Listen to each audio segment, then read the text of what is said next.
கடைசி காலத்தில் கொடிய காலங்கள் வரும் என்று தேவன் அறிவித்தார். அந்த காலத்தின் மனுஷர் எப்படிப்பட்டவர்களாய் இருப்பார்கள் என்பதையும் அவர் அறிவித்திருக்கிறார். ஆகவே வாசிக்கலாம் 2 Timothy chapter 3 verses 1 and 2. மேலும் கடைசி நாட்களில் கொடிய காலங்கள் வரும் என்று அறிவாயாக. எப்படியெனில் மனுஷர்கள் தற்பிரியராயும் பணப்பிரியராயும் வீம்புக்காரராயும் அகந்தையுள்ளவர்களாயும் தூஷிக்கிறவர்களாயும் தாய் தகப்பன்மாருக்கு கீழ்ப்படியாதவர்களாயும் நன்றி அறியாதவர்களாயும் பரிசுத்தம் அடுத்தது வந்து இன்றைக்கு நாம் பார்க்க போகிறது நன்றி அறிதல் இல்லாதவர்களாய், நன்றி அறியாதவர்களாய் இருப்பார்கள். அன்கிரேட்ஃபுல் பீப்புள் என்று சொல்லப்பட்டிருக்கிறதை நம்ம பார்க்கிறோம். மனிதனுடைய ஆத்துமாவுக்குள் செல்லும் ஆழமான ஒன்றை குறித்து நாம் பேசிக்கொண்டிருக்கிறோம். உதடுகளிலிருந்து வருகிற வெறும் ஒரு தேங்க்யூ என்ற வார்த்தை குறித்து நாம் பேசவில்லை. ரைட்? எத்தனை பேருக்கு இது புரியுது? ஓகே. இப்போ இன்றைக்கு நாம் வாழ்கிற இந்த சமுதாயத்தில் நம்ம அதிகமாக பார்க்கறது இந்த நன்றி அறிதல் அப்படின்றது நிறைய பேர்கிட்ட கிடையாது. நம்ம உதவி செஞ்சோன்னா என்னமோ அவங்க நமக்கு கொடுத்து வச்ச மாதிரியும் நாம் அவங்களுக்கு செய்யணுன்ற மாதிரியும் நம்மகிட்ட எதிர்பார்த்து நம்ம செஞ்சாலும் அதுக்கு ஒரு தேங்க்யூ சொன்னாலுமே மேம்போக்கா இல்லை. இன்றைக்கி நிறைய பேர் தேங்க்யூவே சொல்கிறதில்ல. சில நேரத்தில் நம்ம உதவி செய்கிற மக்களே என்ன செய்வாங்க, செஞ்ச நன்மைக்கு ஒரு பதிலுக்கு ஒரு தேங்க்யூ சொல்லாமல் போயிருந்தா கூட பரவாயில்ல, என்ன செய்வாங்க, அந்த மக்கள் தான் நமக்கு அதிகமாக தீமையே செய்வாங்க. கல் எறிகிறதுக்கு கல் எடுத்துகிட்டு நிற்கிற முதல் ஆள் அவங்களா. இது எங்கள் வாழ்க்கையின் அனுபவம்.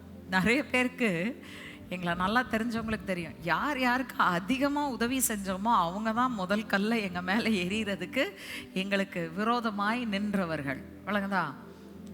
இது யதார்த்தம், உலகத்தினுடைய யதார்த்தம். That is the truth of the world that we are living in. ஏனென்றால் இந்த காலத்தில் இருக்கிறவர்களுடைய சுபாவ மாற்றங்களை நீங்களும் நானும் தடுத்து நிறுத்த முடியாது. தேவன் சொல்கிறார் அது அதிகமாய் பெருகி கொண்டே தான் போகிறது. நாம் செய்யக்கூடியது ஒன்றே ஒன்று, அந்த ஆவியை விட்டு பிரிந்து தேவனுடைய ஆவினாலே நிரப்பப்பட்டவர்களாய் வாழத்தான் முடியும். சரி, ஏன் இந்த தேங்க்யூ வந்து அவ்வளோ பெரிய விஷயமா அப்படின்னு கேட்டிங்கன்னா, அதை கூட அவன் செய்யலை. ஏன்? நன்றி அறிதல் இல்லாத மக்களுக்குள் தான் நாம் வாழ்கிறோம். அப்போ கூட 1-2 இருந்தது. இன்னைக்கு சமுதாயமே அப்படிதான் இருக்கு. உப்பு தண்ணீருக்குள் வாழும் மீன்களை போல காலத்தினுடைய கேடுகளை நாம் நமக்குள் அப்சார்ப் பண்ணாமல், உறிஞ்சி எடுக்காமல் நம்ம அதை விட்டு விலகி ஓட வேண்டியது நம்முடைய கடமையாக இருக்கிறது. ரைட்? ஆஃப்டர் ஆல் ஒரு தேங்க்யூ சொல்லலை, அதை விட்டுட்டு போக வேண்டியதானே. நான் யாருக்காச்சும் ஒரு தேங்க்யூ சொல்லலைன்னா அது என்ன பெரிய தேவ குத்தமா அப்படின்னு நீங்கள் கேட்கலாம். வாசிக்கலாம் 1 தெசலோனிக்கரின் புஸ்தகம் 5ஆம் அதிகாரம் 16-18 வரைக்கும் நாம் வாசிக்கலாம். எப்பொழுதும் சந்தோஷமாய் இருங்கள், இடைவிடாமல் ஜெபம் பண்ணுங்கள், எல்லாவற்றிலேயும் ஸ்தோத்திரம் செய்யுங்கள். அப்படி செய்வதே கிறிஸ்து இயேசுவுக்குள் உங்களை குறித்து தேவனுடைய சித்தமாய் இருக்கிறது.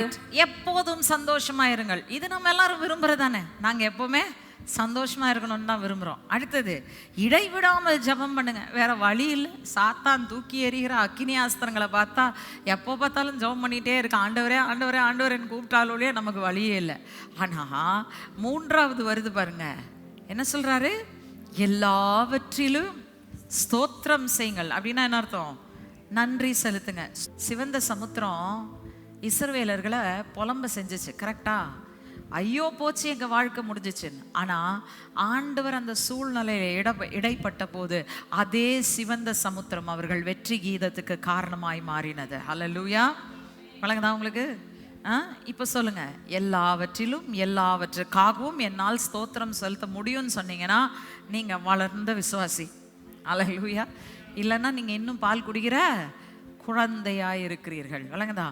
எல்லாவற்றிலும் ஸ்தோத்திரம் செய்யுங்கள். அது சொல்லிட்டு பவுல் விட்டுருந்தா பரவாயில்ல. என்ன சொல்றாரு? வசனத்தை தொடர்ந்து வாசிங்க. எல்லாவற்றிலும் ஸ்தோத்திரம் செய்யுங்கள். வாசிமா. அப்படி செய்வதே எப்படி செய்வது? எல்லாவற்றிலும் ஸ்தோத்திரம் செலுத்துவதே கிறிஸ்து இயேசுவுக்குள் உங்களை குறித்த தேவனுடைய சித்தமாய் இருக்கிறது. யாரையோ குறித்த தேவ சித்தம் இல்லைங்க, உங்களையும் என்னையும் குறித்த தேவ சித்தமாய் இருக்கிறது. ஹல்லேலூயா. எல்லாவற்றிலும் ஸ்தோத்திரம் செலுத்துவது வேற யாரோ ஒருவரை குறித்த ஒரு தேவ சித்தம் அல்ல, அது உங்களுக்கும் எனக்கும் தேவன் வைத்திருக்கிற அவருடைய சித்தமாக இருக்கிறது. ஹல்லேலூயா. ஓகே, இப்போ தேவனுடைய சித்தத்தை செய்யாம போனா அது என்னவாய் மாறும்? தேவ சித்தத்தை செய்யல, தேவன் விரும்புகிறத செய்யல, பாவமாகத்தான் மாறும். விளங்குதா உங்களுக்கு? ரைட். ஸோ நான் கிறிஸ்துக்குள்ளே இருந்தோம், ரட்சிக்கப்பட்டிருந்தோம், தேவன் விரும்புகிறத நான் செய்யலைன்னா நான் என்ன செய்கிறேன்? பாவம் தான் செய்கிறேன். விளங்குதா? அதனால தான் இந்த கடைசி காலத்தில் இருக்கிற அந்த நன்றி அறியாதவர்கள் என்பவர்களை குறித்து சொல்லும்போது இது மோசமான ஒன்று, இதை விட்டு விலகுன்னு சொல்லி பவுல் சொல்ல வேண்டியதாக இருக்குது. விளங்குதா உங்களுக்கு? இந்த something as small as giving thanks, நன்றி செலுத்துகிறது போல ஒரு சிறிய காரியம் கூட நம்ம வாழ்க்கையில் மிகப்பெரிய விளைவுகளை ஏற்படுத்த முடியும் என்பதை நாம் புரிந்து கொள்ள வேண்டும். இன்னைக்கு நீங்கள் நன்றி அறிதல் இல்லாதவர்களாக இருந்தால் உங்களுக்கு மட்டும் நீங்கள் ஆபத்து இல்லைங்க, உங்களை சார்ந்த உங்களை சுற்றிலும் இருக்கிற அத்தனை பேருக்கும் நீங்கள் ஒரு பெரிய ஆபத்தாக இருக்கிறீங்க. மறந்துடாதீங்க, இன்றைக்கு நமக்கு அந்த நன்றி அறிதல் மிக மிக அவசியமான ஒன்று என்பதை மட்டும் நாம் மனதில் வைத்து கொள்ள வேண்டும். ரைட். இப்போ இந்த வீழ்ச்சியிலிருந்து நம்மளை காக்கக்கூடிய ஒரு வல்லமை இந்த நன்றி அறிதலுக்கு இருக்குதுன்றதுனாலேயே பவுல் ரொம்ப கடுமையாக அதை குறித்து ஒரு எச்சரிப்பை கொடுக்கிறார். வாசிக்கலாம். ரோமர் 1ஆம் அதிகாரம் 21ஆம் வசனம். அவர்கள் தேவனை அறிந்தும் அவரை தேவன் என்று மகிமைப்படுத்தாமலும் ஸ்தோத்தரியாமலும் இருந்து தங்கள் சிந்தனைகளினாலே வீணரானார்கள். உணர்வில்லாத அவர்களுடைய இருதயம் இருளடைந்தது. ஓகே, எல்லாமே தேவனுடைய கரத்தினால தான் நகர்த்தப்படுகிறது, ஆட்கொள்ளப்படுகிறதுன்றது நமக்கு தெரியுது. நம்மளால விஞ்ஞானத்தை வச்சு சில ப்ராப்ளம்ஸை சால்வ் கூட பண்ண முடியல. அப்படி இருந்தும் இல்லை, தேவன் கிடையாது, விஞ்ஞானம் தான் எல்லாம். இப்போ ஒரு புது வார்த்தையை கண்டுபிடிச்சிருக்காங்க, universe. The universe sets everything right. என்னத்த யூனிவர்ஸோ தெரியாது. அந்த தேவன் என்கிற வல்லமையை தேவன் என்று மகிமைப்படுத்தாமல் அதுக்கு வேற எந்த வார்த்தை நீங்க கொடுத்தீங்கனாலும் அது தேவன் அங்கீகரிக்க மாட்டார். விளங்குதா? இதை அங்கீகரிக்காம போனது மட்டுமல்ல, அடுத்த சொல்ற வார்த்தை பாருங்க, ரொம்ப முக்கியம். ஸ்தோத்தரியாமல் இருந்து அப்படின்னா என்ன அர்த்தம்? அகைன் ஸ்தோத்திரம்னா என்ன? நன்றி. நன்றி சொல்லாம இருந்து, நன்றி அறிதல் இல்லாதவர்களாய் இருந்து என்ன நடந்ததாம்? 2 விளைவுகள் ஏற்பட்டதாம். முதல் விளைவு என்னன்னா, சிந்தனையினால் அவர்கள் வீணரானார்கள். 2வது விளைவு, உணர்வில்லாத அவர்களுடைய இருதயம் இருளடைந்தது. ரைட்டா? இப்போ சிந்தையினாலே வீணராகிறது அப்படின்னு சொன்னா என்ன? நம்ம மற்றவர்களுக்கு நன்றி சொல்வதற்கும் இதற்கும் என்ன சம்பந்தம் அப்படின்னு கேட்டிங்கன்னா, இன்னொருத்தருக்கு நீங்க நன்றி சொல்றீங்க. ஏன் நன்றி சொல்றீங்க? அவங்க உங்களுக்கு செய்த ஏதோ ஒன்றுக்காகவோ அல்லது என்னுடைய வேலையில் என்னுடைய வெற்றியில் உங்களுக்கு ஒரு பங்களிப்பு இருக்குன்னு நீங்கள் நன்றி சொல்லும் போதோ என்ன சொல்கிறீங்க? நீங்கள் உங்களை தாழ்த்துறீங்க. வழங்குதா? நம்ம தேங்க்யூ சொல்லும் போது என்ன சொல்கிறோன்னா, வேர் சேங், நான் என்னை குறித்து நான் பெருமை பாராட்டலைங்க, நீங்கள் நல்லவங்க, நீங்கள் எனக்கு உதவி செஞ்சுருக்கீங்க அல்லது நீங்கள் என்னுடைய வாழ்க்கையில் ஒரு பங்கு எடுத்துருக்கிறீங்கன்னு சொல்லி நம்ம என்ன செய்கிறோம்? நம்மை தாழ்த்தி அவங்களுக்கு நன்றி சொல்கிறோம். வழங்குதா? ஒரு தேங்க்யூ கூட கிடையாது. தேங்க்யூ வாயில் சொன்னாலும் இந்த பக்கம் தேங்க்யூ சொல்லிட்டு திரும்பின உடனே யார்கிட்டயாச்சும் அதை கிண்டல் கேலி பண்ணி இவங்களுக்கெல்லாம் பெரிய தேங்க்யூ சொல்லணுமா, தேங்க்யூ இல்லைன்னா இவங்க ஒன்றும் செய்ய மாட்டாங்களாம் அப்படின்னு கிண்டலும் கேலியும் அடிக்கிற ஒரு சமுதாயத்துக்குள்ள வாழ்ற. Right? This is the world we live in. அடுத்தது பார்த்தீங்கன்னா, எல்லாவற்றிலையும் ஸ்தோத்திரம் செலுத்துங்கள் அப்படின்னு சொல்லும்போது, போராட்டம் வந்தாலும் போராட்டத்துக்காக நன்றி, சத்ரு வந்தாலும் சத்ருவுக்காக நன்றி. ஏன்? அது என்னை அழிக்க முடியவில்லை, அழிக்காது, என்னை என்ன செய்யும்?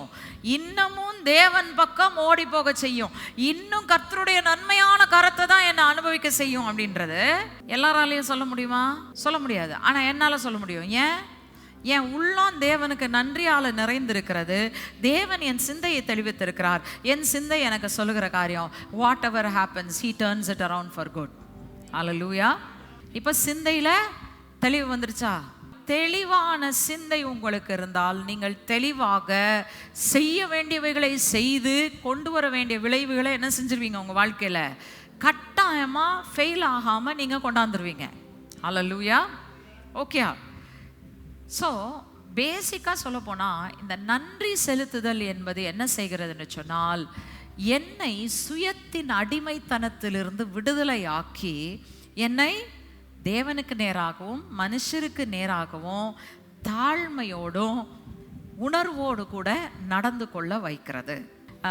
ரோமர் 1ஆம் அதிகாரம் 21ஆம் வசனம் 2வது காரியம் வாசிக்கலாம். அவர்கள் தேவனை அறிந்தும் அவரை தேவன் என்று மகிமைப்படுத்தாமலும் ஸ்தோத்தரியாமலும் இருந்து தங்கள் சிந்தனைகளினாலே வீணரானார்கள்.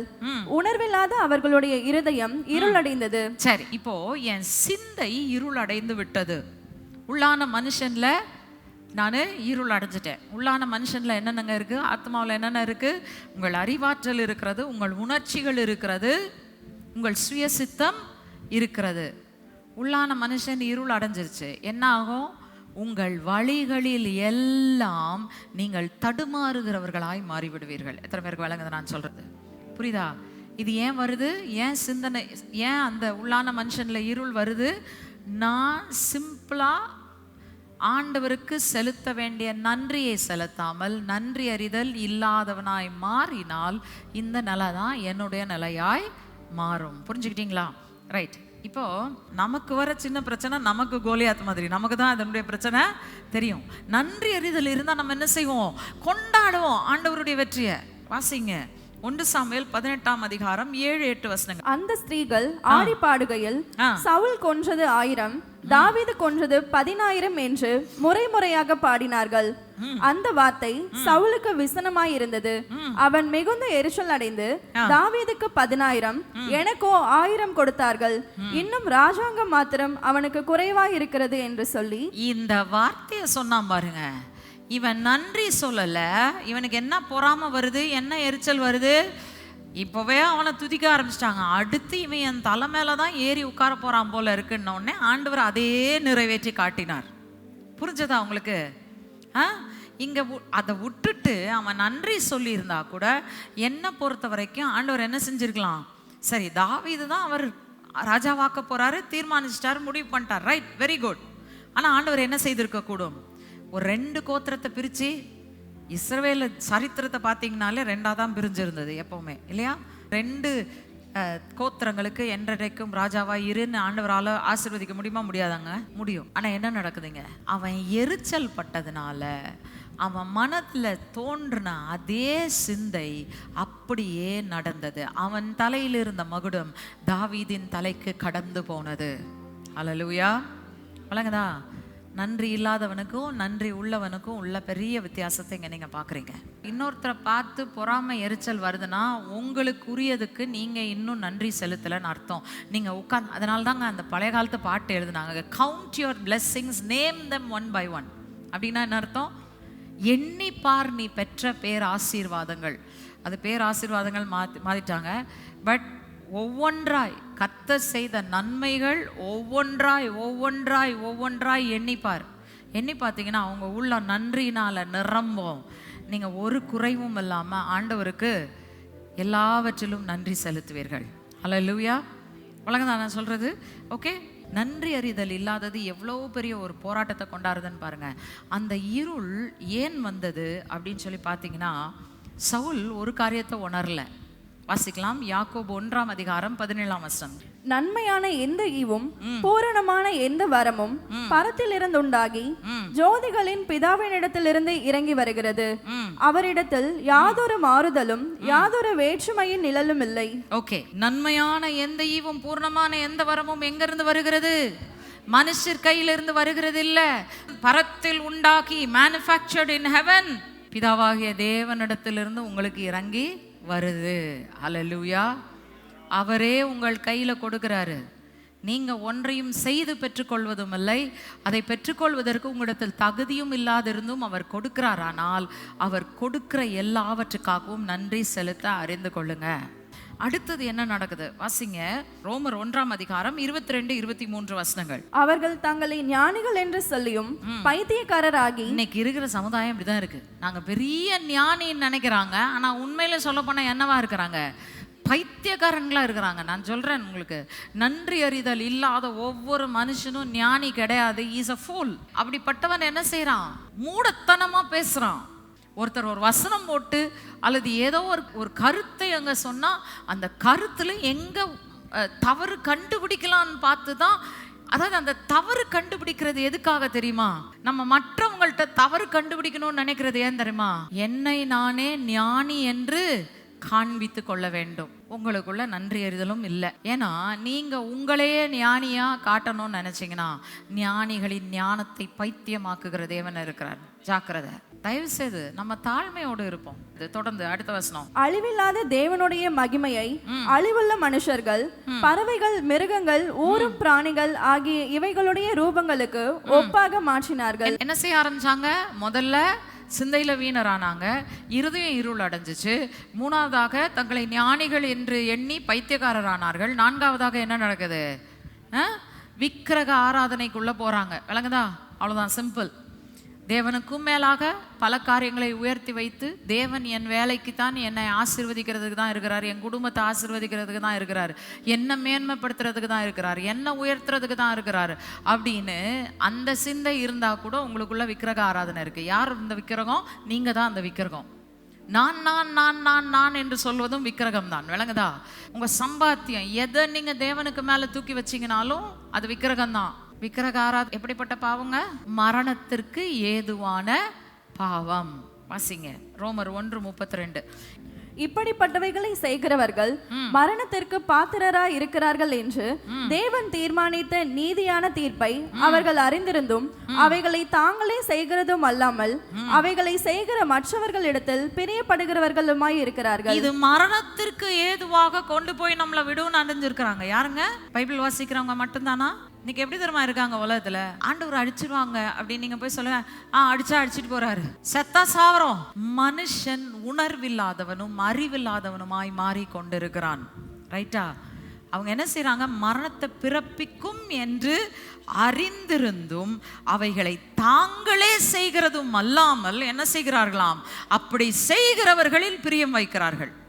அப்படின்னா என்ன அர்த்தம்? தேவ சித்தத்தின்படி தேவனுக்கு பிரியமானதை செய்கிறவர்களுக்கு விரோதமாய் நிற்கிறார்கள். புரியுதா உங்களுக்கு நான் சொல்றதுங்க? ஓகே. இது என்ன செய்யும்னா நம்மளை அழிவுல தான் கொண்டு போய் விடும். ஆகவே நன்றி அறியாதவர்களாய் நாம் இருக்க கூடாது. ரைட்? எப்படி இருக்கணும்? வாசிங்க சங்கீதம் 79:13. அப்பொழுது உம்முடைய ஜனங்களும் உம்முடைய மேய்ச்சலின் ஆடுகளுமாகிய நாங்கள் உம்மை என்றென்றைக்கும் புகழ்வோம். ஓகே. மூல பாஷையில் போய் பார்த்தீங்கன்னா அந்த பிளேசஸில் வந்து தேங்க்ஃபுல்னஸை குறித்து தான் சொல்லியிருக்கு. ஆனால் மொழிபெயர்த்திருக்கிறது எப்படி மொழிபெயர்த்திருக்கிறாங்க? எல்லா இடத்துலையும் துதி செலுத்துவோம், துதி செலுத்துவோம், துதி செலுத்துவோம் என்று மாற்றி விட்டார்கள். ரைட்? ஸோ இங்கே புரிஞ்சுக்கோங்க, ஆங்கில வேதாகமம் வச்சிருக்கிறீங்கன்னா we will give thanks to you for ever என்பது தான் சொல்லப்பட்டிருக்கிறது. சரி, அடுத்தது வாசிமா. தலைமுறை தலைமுறையாக உமது துதியை சொல்லி வருவோம். தலைமுறை தலைமுறையாய் உம்முடைய துதியை சொல்லி நாங்கள் வருவோம். நன்றி அறிதல் உள்ளவர்களாக இருந்து துதியை சொல்லி வருவோம். ஏன் அதுக்கு வருவோம் நம்ம. ஓகே. இப்போ நன்றி அறிதல் உள்ளவர்களாய் இருப்பதில் 4 ஆசீர்வாதங்களை இன்றைக்கு நான் சொல்ல போகிறேன். ஓகே. முதலாவது காரியம் 1 நாளாகமத்தின் புஸ்தகம் 16:34. கர்த்தரை துதியுங்கள், அவர் நல்லவர், அவர் கிருபை என்றும் உள்ளது. கர்த்தரை துதியுங்கள். மறுபடியும் நன்றி செலுத்துங்கள். என்ன சொல்லியிருக்கீங்க? கர்த்தருக்கு நன்றி சொல்லுங்க. ஏங்க? நீங்க நன்றி சொன்னாதான் அவர் கிருபை உங்க வாழ்க்கையில தங்கி இருக்க முடியும். நன்றி அறிதல் இல்லாதவர்கள் தேவனுடைய கிருபையை பெற்றுக்கொள்ளவே முடியாது. தேவ கிருபை இல்லாம போயிரும் நினைக்காதீங்க. தேவ கிருபை எப்பொழுதுமே இருக்கும். ஆனா அந்த கிருபையை நீங்க பெற்றுக்கொள்ள முடியாது. பவுல் சொல்றாரு, அநேகருடைய ஸ்தோத்திரத்தினாலே கிருபை, திரும்ப சொல்லுங்க, அநேகருடைய ஸ்தோத்திரத்தினால கிருபை பெருகும். ஹல்லேலூயா. எத்தனை பேர் உங்க வாழ்க்கையில கிருபை தினந்தோறும் பெருகணும்னு நினைக்கிறீங்க? முதல்ல நன்றி சொல்ல ஆரம்பிங்க. 2வது காரியம் சங்கீதம் 104. அவர் வாசல்களில் துதியோடும் அவர் பிரகாரங்களில் புகழ்ச்சியோடும் பிரவேசித்து அவரை துதித்து அவருடைய நாமத்தை ஸ்தோத்தரியுங்கள். ஆமா, இங்கேயும் பார்த்தீங்கன்னா வாசல்களில் துதியோடு இல்லை, வாசல்களில் நன்றி அறிதலோடு. அதுதான் பாஸ்டர் வெஸ்லி மேக்ஸ்வெல் ஒரு பாட்டு எழுதாங்க, நம்ம அடிக்கடி பாடுவோம், உங்களுக்கு ஞாபகம் இருக்கும்னு நினைக்கிறேன். நன்றியோடு அவர் வாசல் நுழைவோம், துதியோடு பிரகாரம் வருவோம், சமூகம் மகிழ்ந்து கொண்டாடுவோம், கர்த்தர் நல்லவர் என்று பாடுவோம். ரைட்டா? அவர் அந்த கரெக்டான டிரான்ஸ்லேஷனை அறிந்து தான் அந்த பாடலை சரியாக எழுதியிருக்கிறார். நன்றியோடு வாசலுக்குள்ளே வந்தாதான் கர்த்தரை துதிக்க துதிக்க பிரகாரங்களை கடந்து போய் அவருடைய சமூகத்திற்குள் ஆராதனையின் மூலமாய் நீங்கள் வர முடியும். ரைட்? அப்போது அந்த நன்றி அறிதல் என்கிட்ட இல்லை அப்படின்னா நான் என்ன செய்ய முடியாது? வாசலே தாண்டி ஆண்டவருடைய சமூகத்திற்குள் போகிறதுக்கு நான் எதிர்பார்க்க முடியாது. விளங்குதா? ஸோ நன்றி அறிதல் தான் தேவனுடைய சமூகத்திற்குள் வருவதற்கு. It gives us access to God's presence. தேவனுடைய பிரசனம் இருக்குது, தேவனுடைய பிரசனம் ஊற்றப்பட்டு இருக்குது. ஆனால் நன்றி அறிதல் இல்லைன்னா அந்த பிரசனத்தை என்னால் என்ன செய்ய முடியாது? உணர முடியாது. நன்றி அறிதல் இல்லாதவர்களாக இருப்போம் என்று சொன்னால் we cannot experience the presence of God. ஏனென்றால் அந்த நன்றி அறிதல் தான் நம்மை அவருடைய பிரசனத்திற்குள் நெருங்கி வர செய்கிறது. ரைட்? அடுத்தது யோவான் 6ஆம் அதிகாரம் 11ஆம் வசனம். நன்றி அறிதல் என்ன செய்கிறது? இயேசு அந்த அப்பங்களை எடுத்து ஸ்தோத்திரம் பண்ணி சீஷர்கள் இடத்தில் கொடுத்தார். சீஷர்கள் பந்தி இருந்தவர்களுக்கு கொடுத்தார்கள். அப்படியே மீன்களையும் அவர் எடுத்து அவர்களுக்கு வேண்டிய மட்டும் கொடுத்தார். ஓகே, இங்க என்ன சம்பவங்க நடக்குது? 5000 பேர் வந்துட்டாங்க இயேசுவை பின்பற்றி, ஆண்கள் மட்டும். ஸோ பெண்களும் பிள்ளைகளும் சேர்த்து குறைஞ்சதுக்கு ஷுவராக 10,000 பீப்புள் இருந்திருப்பாங்க. அங்கே இருக்கிறது எவ்வளோ? 5 அப்பம் 2 மீன் எடுத்துக்கிட்டு முழங்கால் போட்டு எல்லாரும் பார்க்க, பிதாவே இதை பெருக பண்ணோம், இப்பொழுதே இது நிரம்பி வழியட்டும் அப்படின்லாம் முட்டி மோதி ஆண்டவர் ஜெபம் பண்ணாரா? இயேசு கிறிஸ்து ஜெபம் பண்ணாரா? என்ன பண்ணாரு? தூக்கி மேலே காட்டிட்டு சொல்றாரு, தேங்க்யூ ஃபாதர். ஸ்தோத்திரம் செலுத்தி பிட்டு கொடுத்தார். 5000 பேரில் 10,000 பேரும் சாப்பிட்டு மீதியான துணிக்கைக்கு 12 கூடைகள் எடுத்தார்கள் என்று சொன்னால் அங்கே அவர் செலுத்தின நன்றி தான் அற்புதத்தின் வல்லமையை கட்டவிழ்த்தது. அல்லேலூயா! இயேசு கிறிஸ்து செய்ததெல்லாம் நன்றி செலுத்தினது. இப்போ இதனுடைய இம்பாக்ட் எவ்வளோ பெருசாக இருந்தது பாருங்க. யோவான் 6:23. கர்த்தர் ஸ்தோத்திரம் செய்த பின்பு அவர்கள் அப்பம் சாப்பிட்ட இடத்துக்கு சமீபமாய் திபேரியாவில் இருந்து வேறே படகுகள் வந்தது. ஓகே, அந்த இடத்துக்கு பேர் என்னங்க மாறிச்சு? இவங்க அந்த இடத்த விட்டு கடல்ல கப்பல்ல ஏறி போயிட்டாங்க, வேற கரைக்கு போயிட்டு திரும்ப வர்றாங்க. திரும்ப வரும்போது யோவான் சொல்றாரு, ஐடென்டிஃபை பண்றாரு பிளேஸை. என்ன சொல்றாரு? கர்த்தர் ஸ்தோத்திரம் செலுத்தி நாங்கள் அப்பம் சாப்பிட்ட இடம். ஏன் அது அவ்வளோ பெரிய ஒரு நினைவு கூறுதலின் பாயிண்டாக மாறிச்சு? ஏன்னா அங்கே அற்புதம் நடந்தது. ஆனால் அந்த அற்புதம் எதனால நடந்துச்சுன்னு இங்கே யோவான் சொல்கிறாரு. இதான் புரிஞ்சுக்கணும் நீங்கள். ஏன் யோவான் மட்டும் சொல்கிறார், வேறு யாரும் சொல்லனா? யோவான் யாருங்க? இயேசுவின் மார்பில் எப்பவுமே சாய்ந்து கொண்டு இருக்கிறவர். ரைட்டா? நீங்கள் அவரோடு கூட நெருக்கமான உறவில் இருந்தீங்கன்னா you will know the secrets of the kingdom of God. It was given to John to understand. யோவானுக்கு அது கொடுக்கப்பட்டது. என்னன்னா அவர் ஸ்தோத்திரம் செலுத்தின போது அற்புதத்தின் வல்லமை கட்டவிழ்க்கப்பட்டதுன்றதை அவர் அறிந்து கொண்டார். இன்னொரு இடத்துல இயேசு கிறிஸ்து சொல்றார், லாசரு கல்லறைக்கு வெளியில நின்றுட்டு சொல்றாரு, பிதாவே நீர் எனக்கு செவி கொடுத்தபடியினால் உமக்கு நன்றி சொல்லுகிறேன், ஸ்தோத்திரம் சொல்கிறேன். நீங்கள் எப்போவுமே செவி கொடுக்குறீங்கன்றது எனக்கு தெரியும். ஆனாலும் சுற்றி இருக்கிறவர்கள் அறிந்து கொள்ளும்படியாக, உணரும்படியாக நான் என்ன செய்கிறேன், சொல்கிறேன்னு சொல்லிட்டு செவி கொடுத்ததுக்காய் நன்றி. லாசருவே வெளியே வா, மரித்தவன் வெளியில் உயிரோடு வந்துட்டான். அல்லேலூயா, அல்லேலூயா. புரியுதுங்களா? இயேசு கிறிஸ்துவனுடைய வாழ்க்கையை பார்த்து கற்றுக்கொள்ளுங்க. அவர் பெரிய நீண்ட ஜபங்கள் செய்து ஜனங்களை ரட்சிக்கவில்லை. அவர் செய்ததெல்லாம் நன்றி செலுத்தினார். பிதாவே உமக்கு நன்றி, பிதாவே உமக்கு நன்றி, என்னை கேட்டபடினாலும் உமக்கு நன்றி. 5 அப்பம் 2 மீனை கொடுத்துருக்குறீங்களா, அதுக்காக நன்றி. அவர் எங்கேயாச்சும் சொன்னாரா? 5000 பேரை வச்சுட்டு உட்காந்துருக்கேன் தாப்பனே, இது கிண்டல் கேலி அடிக்கிற மாதிரி இல்லை இருக்கு. 5 அப்பமும் 2 மீனையும் அனுப்பிச்சு இதை வச்சு நான் என்னத்தை செய்யறது? இந்த சிறுவன் கூட சாப்பிட்டு அவன் வயிறு நிரம்பாது. நீங்கள் இதை கொடுத்து என்னை 5000 பேரை கையில் கொடுத்து வச்சுருக்கீங்களேன்னு சொல்லியிருக்கலாம். சொல்லலை. 5 அப்பம் 2 மீன் உங்கள் கையில் இருக்கா? இன்னைக்கு ஆண்டவருக்கு அதுக்காக நன்றி சொல்லுங்க. நிச்சயமாக உங்கள் அற்புதம் வெகு தூரத்தில் இல்லை. அல்லேலூயா. நீங்கள் எதை உங்கள் கையில் பெற்றிருக்கிறீங்களோ அதுக்காக நீங்கள் நன்றி சொல்வீர்கள் என்று சொன்னால் நீங்கள் அற்புதத்தை பார்க்கும் நாள் வெகு தூரத்தில் இல்லை. அல்லேலூயா. கடைசியாக இந்த ஸ்தோத்திரம் செலுத்துதல் என்ன செய்கிறது? பிலிப்பியர் 4:6 வாசிக்கலாம். நீங்கள் ஒன்றுக்கும் கவலைப்படாமல் ஒன்றுக்கும் கவலைப்படாமல் இருக்க முடியுமா? இருக்க முடியலல்ல. எங்கேயோ கவலை வந்துடுது. காரணம் என்ன சொல்றேன், வாசிக்கலாம். நீங்கள் ஒன்றுக்கும் கவலைப்படாமல் எல்லாவற்றையும் குறித்து விதிவிலக்கு ஏதாச்சும் இருக்கா இங்க? எக்ஸெப்ட் திஸ், மற்ற எல்லாவற்றையும் குறித்துன்னு சொல்லியிருக்கிறாரா? என்ன சொல்றாரு? எல்லாவற்றையும் குறித்து உங்கள் விண்ணப்பங்களை ஸ்தோத்திரத்தோடு கூடிய அதே போல ஸ்தோத்திரம் இல்லாத ஜெபம் குப்பையில தூக்கி போட்டுருங்க. அதுக்கு பதில் வரவே வராது. விளங்குதா? இருக்கிறவைகளுக்காக நன்றி சொல்ல அறியாதவர்கள் தேவனுடைய கரத்திலிருந்து எதையும் பெற்றுக்கொள்ள அவர் கொடுக்க மாட்டாருல்ல. நீங்க கூப்பிட்ட உடனே அவர் பதில் கொடுத்துருவாரு. பதில் வந்து தலை மேல அப்படியே நின்றுகிட்டு இருக்கோம், இறங்காது உங்க வாழ்க்கைக்குள்ள. நீங்க ஜெபித்த அடுத்த நொடி பொழுதே அவர் என்ன செஞ்சிடறாரு? பதில் கொடுத்துடுறாரு. இங்க நிறைய தகப்பன்மார் இருக்கீங்க. உங்க பிள்ளைக்கு ஏதாச்சும் செய்றீங்க, சொல்லுங்க பிரதர், நீங்க உங்க பிள்ளைக்கு செஞ்ச உடனே உங்க பிள்ளை உங்களுக்கு வந்து பெரிய நன்றி உரை ஆற்றணும் என்று நினைக்கிறீர்களா? சரி, நன்றி உரை ஆற்றலை அடுத்த முறை செய்வீர்களா, செய்ய மாட்டீங்களா? கட்டாயமா செய்வீங்க இல்லையா? ஏன்? That's a father's heart. புரிஞ்சுக்கிட்டீங்களா? உங்க தகப்பன் நீங்க நன்றி சொன்னாலும் சொல்லாட்டியும் உங்களுக்கு செஞ்சுட்டே தான் இருப்பாரு. ஆனா அவர் செய்யும் காரியம் உங்க வாழ்க்கைக்கு வந்து சேராது. ஏன் சேராது? நன்றி அறிதல் இல்லாத இருதயம் இருக்கிற இடத்துல தேவனுடைய நன்மையை பெற்றுக்கொள்ள முடியாது. நீங்க பொசிஷன் இல்லை.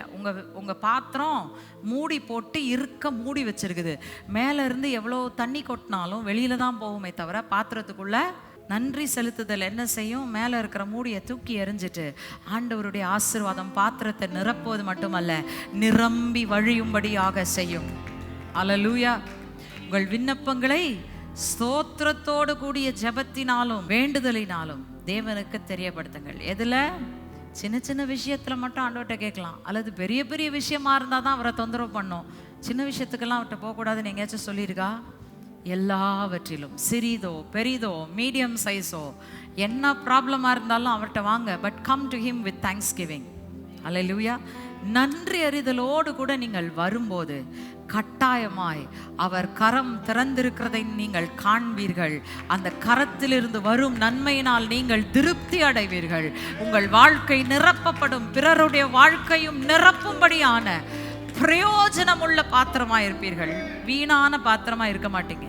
நன்றி அறிதல் இல்லாதவர்கள் எப்படிப்பட்டவர்களா இருக்கிறார்கள்? வீணரா இருக்கிறார்கள். நீங்களோ உங்களுக்கும் சமுதாயத்துக்கும் உங்களை சுற்றிலும் இருக்கிற ஜனங்களுக்கும் உங்கள் குடும்பத்திற்கும் உங்கள் உற்றார் உறவினர்கள் நண்பர்கள் எல்லாருக்கும் நீங்க பெரிய ஆசீர்வாதத்தின் பாத்திரமா இருப்பீங்க. ஹல்லேலூயா. Learn to give thanks. நன்றி நன்றி நன்றி நன்றி என்று அவருக்கு நன்றி செலுத்த ஆரம்பிங்க. ஜெபிச்சு ஜெபிச்சு ஜெபிச்சு ஒண்ணுமே நடக்கல சிஸ்டர் என் வாழ்க்கையிலன்னு சொல்றீங்களா? ஜெபிக்கிறத விட்டுருங்க. இப்போ என்ன செய்யுங்க? நிறைய ஜெபத்தை அனுப்பிச்சிட்டீங்க. அந்த ஜெபத்துக்கு எல்லாத்துக்கும் பதில் கொடுத்துட்டாரு, நீங்க பெற்றுக்கொள்ளலை. இப்போ என்ன செய்யுங்க? ஜெபத்தை நிறுத்திட்டு துதி செலுத்த ஆரம்பிங்க, நன்றி செலுத்த ஆரம்பிங்க. Thank you Lord, thank you Lord, thank you Lord. நீங்க செஞ்ச எல்லாத்துக்கும் நன்றி நன்றி நன்றி நன்றி நன்றி நீங்க சொல்லும்போது என்ன ஆகும்? உங்க மேல இருக்கிற வெண்கல வானம் உடைந்து உங்களுக்கு வர வேண்டிய ஆசீர்வாதம் உங்க தலையில கொட்டும். ஹல்லேலூயா. gratitude, the attitude of gratitude. அந்த நன்றி அறிதலின் மனநிலை எனக்குள் இருக்கும்போது தேவனுடைய கரத்திலிருந்து சகல நன்மையும் நான் பெற்றுக்கொள்ள முடியும். அதனால நம்ம கேட்க போறோம், ஆண்டவரே நன்றி அறியாத அந்த தன்மையை எடுத்து போட்டுட்டு நன்றி அறிதலினால் என்னை நிரப்புங்க ஆண்டவரே. அப்பா எதிர்பார்க்கறது இல்லை. ஆனா ஒரு பிள்ளை அப்பாட்ட வந்து daddy thank you daddy for what you have டன்னு சொல்லிட்டு அப்பாவுக்கு எவ்வளோ சந்தோஷம் வருது, எவ்வளோ அப்படியே ஓ தேங்க்யூ செல்லோன்னு சொல்லி எப்படி தூக்கி கட்டி அணைச்சி முத்தம் விடுறாரோ யோசித்து பாருங்க. அதே போல தாங்க பரம தகப்பனும். நீங்க நன்றி சொல்லும்போது அவருடைய இருதயம் அப்படியே சந்தோஷத்தினால பூரித்து போய் மகிழ்ச்சி அடைகிறது. அவருடைய இருதயத்தை மகிழ்விக்க நீங்க விரும்பினால் ஒரே ஒரு காரியம் சொல்லுங்க, கையை உயர்த்தி சொல்லுங்க, அப்பா எனக்கு இருக்கிற எல்லாவற்றுக்காகவும் நன்றி ஆண்டவரே. இன்னைக்கு என்னை நீங்க வச்சிருக்கிற நிலைமையில, என்னை வச்சிருக்கிற இடத்துல, எனக்கு கொடுத்திருக்கிற எல்லாத்துக்காகவும் நன்றி சொல்றேன், நன்றி சொல்றேன், நன்றி சொல்றேன். வாயை திறந்து சத்தத்தை உயர்த்தி தயவு செய்து நன்றி சொல்லுங்க. அவர் அந்த நன்றியை பெற்றுக்கொள்ள பாத்திரரா இருக்கிறார். Thank you Lord, thank you father. நன்றி நன்றி நன்றி நன்றி நன்றி ஆண்டவரே என்று சொல்லுங்க. நன்றி செலுத்த ஒன்றும் இல்லைன்னு நினைச்சீங்கன்னா, ஆண்டவரே எனக்கு ஜீவன் கொடுத்திருக்கிறீங்களே நன்றி, எனக்கு உடையை கொடுத்திருக்கிறீங்களே உமக்கு நன்றி, இந்த ஆலயத்துல வர்ற கிருபையை எனக்கு தந்திருக்கிறீங்களே உமக்கு நன்றி, நன்றி நன்றி நன்றி நன்றி என்று சொல்லி வாயை திறந்து நன்றினால் உங்கள் வாய் நிரப்பப்படட்டும். இன்றைக்கு தேவன் உங்கள் மத்தியிலே அற்புதமான காரியங்களை செய்யும்படி இறங்கி வருகிறார். உங்களுடைய பாத்திரம் நிரம்பி நிரம்பி நிரம்பி நிரம்பி நிரம்பி நிரம்பி வழியும் அழவும். ஹல்லேலூயா. அவர் உங்களை ஆசீர்வதிக்க வல்லவராய் இருக்கிறார். ஓ thank you Lord, thank you Jesus. நன்றி நன்றி நன்றி நன்றி அப்பா, நன்றி ஆண்டவரே, நன்றியோடு துதிக்கிறோம், ஸ்தோத்திரிக்கிறோம். நன்றி நன்றி நன்றி அப்பா, உடைய அற்புதத்தின் வல்லமையை கட்டவிழ்த்தீரே உமக்கு நன்றி. thank you Lord, thank you Jesus.